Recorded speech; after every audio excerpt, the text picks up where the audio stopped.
right, Bob Prosen, an MBA and executive hiring expert, joining us from Dallas right now to tell us about some unique tips about job hunting. And you say, when looking for a job, stop looking online.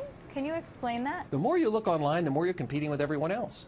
I think what you have to do is figure out what are your skills and turn those skills into problem-solving solutions for employers. And therefore, you can specifically go after certain jobs with specific skills and not compete with the masses. Today, if you don't differentiate yourself, all you are is a resume. And you get in a stack of resumes that most likely is being screened by some sort of automated process, and you never even get to the hiring manager. I would imagine those are tips most useful for someone a little bit higher up in the ranks, an executive like yourself, correct? Because usually if you've thought through something that much, you're a little bit more accustomed to what you're doing in the field. Well, it may appear to be that way, but oddly enough, I'm working with 3 grads from Ohio State. They're in their senior year. And we're helping them transition, figure out what career they want, and then how to use a program to go step by step, thinking like the hiring manager. And since I came out of corporate America and have hired hundreds of people, I'm disclosing how we think as a hiring manager, and I'm feeding them that information so they can get a job and go against these odds of 50% of the college grads not having a position. I always like to tell the story of my one friend, a roommate from college. She worked briefly in a human resources department at a major company, and since that experience, any single job that she has applied for, she's gotten. We're also jealous of her. Anyway, another tip that you have here is don't apply to too many companies. So that obviously means just to be a little bit more selective, do your research. What exactly do you mean by that? Once you determine how you can solve a company's problems, and you then figure out how to research what the company's problems really are. Okay. You've got that figured out. Why apply to everyone? Just apply to the companies that have those particular sets of challenges and problems.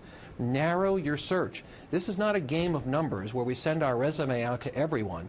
Focus on the people that really need your help, and then build a marketing campaign that helps them solve these problems without even asking for the job. That's the key. But is there a recommended or a reasonable number that you should apply to when you're trying to do all these different things that you suggest?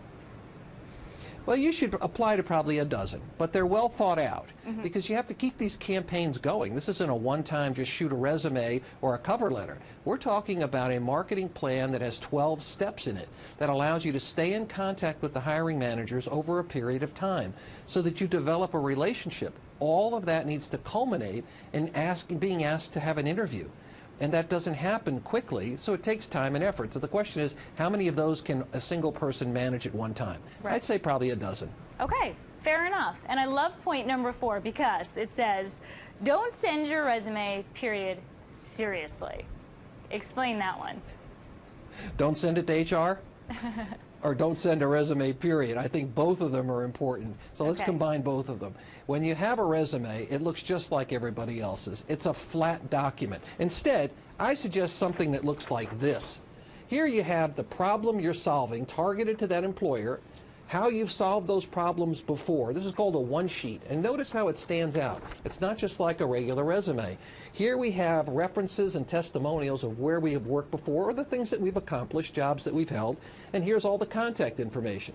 You put this in a stack of resumes, this will stand out. I call it a one-sheet. It's on nice glossy paper, and let's face it, you have to rise above everyone else these days. In fact, I even like the idea of putting together a video that directly addresses a customer's, probably your employer's problems. And that way you're now 3-dimensional. You just teed me up very nicely for my next segment. Thank you so much, Bob, for coming on. We're going to go to a break right